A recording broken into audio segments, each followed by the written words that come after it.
so, yeah, there's lots of reasons to, because I've thought for a long time, imagine you have a choice in front of you, because you do. So here's the choice. Your life is either meaningful or meaningless. Okay, so let's go through the meaningless part first. Because you think, well, of course I don't want it to be meaningless. It's like, yeah, just hold on a second. Nothing you do matters. And so impulsive pleasure is the order of the day. No responsibility. You can do whatever you want. It's like Pleasure Island in Pinocchio, right? Or it's like Neverland in Peter Pan. You're still a kid. You can play all the time. Yeah. Impulsive pleasure and no responsibility. That's the reward for meaninglessness. Well, but then the other side is, okay, well, let's say you want your life to be meaningful. It's like, okay, then what you do matters. It actually matters, right? Make a mistake, hurts you, hurts your family, hurts the world in a deeper way than you think. And you have to be awake to that. And then you have to take it on yourself. So you're at a particular stage right now, and that stage would involve a particular worldview and the behaviors that go along with that. So the perceptions and behaviors. But it's not enough because you haven't mastered the whole world and you're making mistakes all the time. And then there's other neurological mechanisms so maybe that's a more left hemisphere phenomenon, the instantiation of that identity. Then there's right hemisphere mechanisms that are tracking your errors and keeping track of them. And the errors are an indication that your theory is incomplete.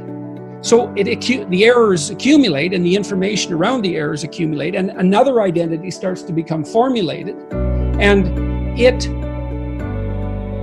it solves all the problems your previous identity did, but also some additional ones. When you have an aha moment like that, it's the manifestation of that next identity that's making itself known. It's because it's being built from the bottom up. It isn't explicit yet. And then you'll encounter an explicit statement. You mentioned a couple there, and they map onto that. And that's the aha. It's like, oh yes, that's what ties together these things that I've been wrestling with in the back of my mind. Attention, for example, is mediated by unconscious forces. And you know that perfectly well. If you're sitting down to study, for example, your conscious intent is to study, but you know perfectly well that all sorts of distraction fantasies are going to enter the theater of your imagination non-stop and annoyingly, and there isn't really a lot you can do about that except maybe wait it out. So you'll be sitting there reading and your attention will flicker away. You'll think about, I don't know, maybe you want to watch Jane the Virgin on Netflix or something like that, or maybe it's time to have a peanut butter sandwich, or you should get the dust bunnies out from underneath the bed, or it's time to go outside and have a cigarette, or maybe it's time for a cup of coffee, or it's like all these subsystems in you that would like something aren't very happy just to sit there while you read this thing that you're actually bored by, and so they pop up and try to take control of your perceptions and your actions non-stop. Maybe you think, well, this is a stupid course anyways. Why do I have to read this damn paper? And what am I doing in university? And what's the point of life? It's like, well, you can really get going if you're trying to avoid doing your homework. And then you might think, well, what is it in you that's trying to avoid? Because after all, you took the damn course and you told yourself to sit down. Why don't you listen? Well, because you're a mess. That's basically why. You haven't got control over yourself at all. I don't know how to start improving my life. Someone might say that. And I would say, well, you're not aiming low enough. Regulate your habits.